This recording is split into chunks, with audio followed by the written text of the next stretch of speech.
Man, what's up, everybody? Welcome back to another episode of EOS. It's 1090 Jake, man. I'm rocking with y'all like y'all rocking with me. And for this video, we're going to be breaking down the Ksoo murder, the Jacksonville, Florida rapper that was arrested with his father after doing a hit.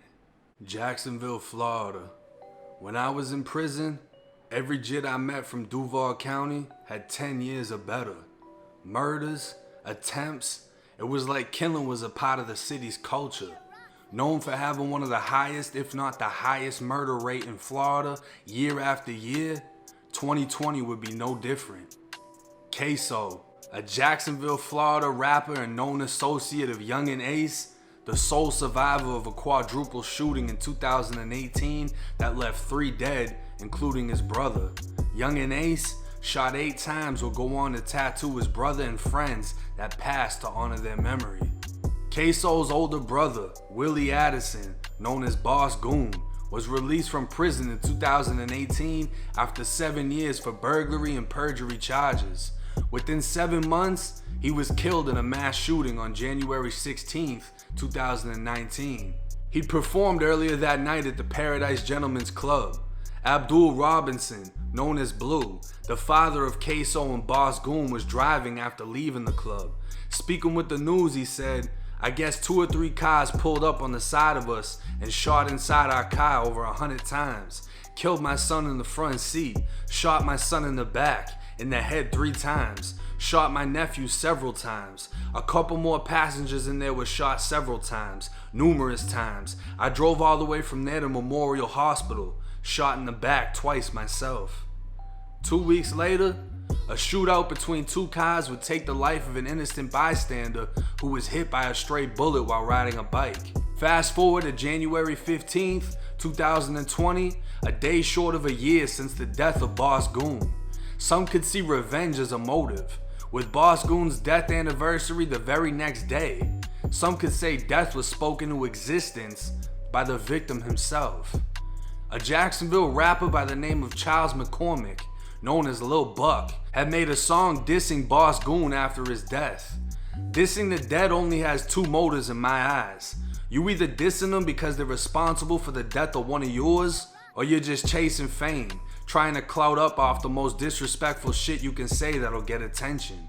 Either way, a Duval County Sheriff's officer witnessed a man standing over Lil Buck in the plaza, shooting him to death with a rifle. They're hearing this heartbreaking, devastating news that a victim was shot here in the head. Multiple people on scene telling me they heard at least 6 gunshots. It's a very sad scene out here. The killer getting into a gray Nissan Altima and the officer chasing after.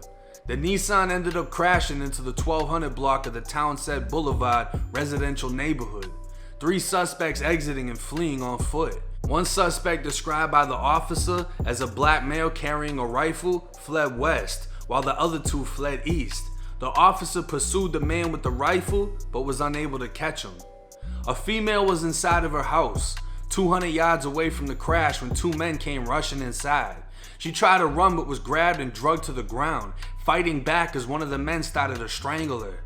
She gave up, being forced to sit on the couch as the men changed their clothing, taking whatever they could find from her husband's closet. Taking her phone so she couldn't call for help, one of the men made a call on his own phone, demanding to be picked up from the house. The female was able to identify tattoos and the locations of the tattoos on the man who choked her. Through a photo lineup, the female was able to identify Dominique Barner, who was later arrested for home invasion robbery. Days after the murder, police were watching Ksoo's Instagram. A video of Lil Buck was posted with the caption "Bye Bye" and waving hand emojis. Ksoo later posted to his story showing him at a nail salon with the caption "Killer, then go get my toes done." A witness of the shooting had dash cam video of the murder. The face of the driver can partially be seen, matching the description of Dominique Barner. The victim, Lil Buck, can be seen wearing a black hoodie, a blue shirt under the hoodie, and whitewashed jeans. Exiting a business with a folder in his hand, he exited the video frame for 6 seconds, and in that time, a single gunshot is heard. Lil Buck now seen being chased by a suspect wearing a black and gray hoodie, a black head cover, gray sweatpants, and gray shoes, carrying a short rifle. Lil Buck then being gunned down, the shooter running back the way he came, getting into the gray Nissan and fleeing. While Dominique Bano was in jail, he unknowingly said way too fucking much to a confidential informant who was wearing a wire. He clearly described the entire murder, speaking on how he found Lil Buck's address using the court record site, then driving to the address with other individuals, making contact and following Lil Buck to the shopping plaza, intent on killing him. He then described escaping and leaving a rifle behind in the vehicle after the crash. An AR-15 style rifle and a handgun were found inside of the vehicle. Fingerprints on the handgun matching Hakeem Robinson, also known as Ksoo. A white t-shirt was also found with hair matching Ksoo's DNA. On August 27th, 2020, Dominique Bano was interviewed, stating on January 15th, he was driving the Nissan Altima with Ksoo and Leroy Whitaker, looking for Lil Buck to kill him. At first, he said Ksoo and Whitaker were both going to kill Lil Buck. Bano had a handgun, Ksoo an AR pistol, and Whitaker an AR rifle. Ksoo picking up the handgun prior to Lil Buck exiting the business in the plaza. According to Bano, Ksoo wanted to kill Lil Buck for a song dissing Boss Goon. When Lil Buck walked out, Ksoo jumped out of the back passenger seat, chasing him down with the AR pistol, Whitaker yelling at Bano to pick up Ksoo after he'd killed Lil Buck. Once they fled and crashed, Ksoo went one direction while Bano and Whitaker went another, then entering a residence. He admitting to holding a woman captive while Whitaker made calls to be picked up and avoid police. Ksoo's father, Abdul Blue Robinson, arrived and picked him up while police were still searching for them. With warrants sent out from DNA, witnesses, and the cooperation from Dominique Bano, Hakeem Ksoo Robinson was arrested and charged with second-degree murder. Leroy Whitaker was arrested and charged with second-degree murder, home invasion robbery, and burglary with assault or battery, all punishable by life. Abdul Blue Robinson was arrested and charged with accessory after the fact. Dominique Bano was charged with 2 counts of second-degree murder, one for the death of the innocent bystander from the shootout between 2 vehicles, and one for the death of Lil Buck, on top of fleeing and eluding and a home invasion robbery. According to Dominique, it was a revenge killing, the constant cycle that plagues every ghetto in America. Friends doing hits, then folding under pressure, voluntarily giving full-blown confessions. Every person arrested is currently facing life, all held in the Duval County Jail, one of the worst jails in the state of Florida, one of the only jails without TVs or anything to pass time other than catching your rival and breaking his jaw. We'll see how it plays out.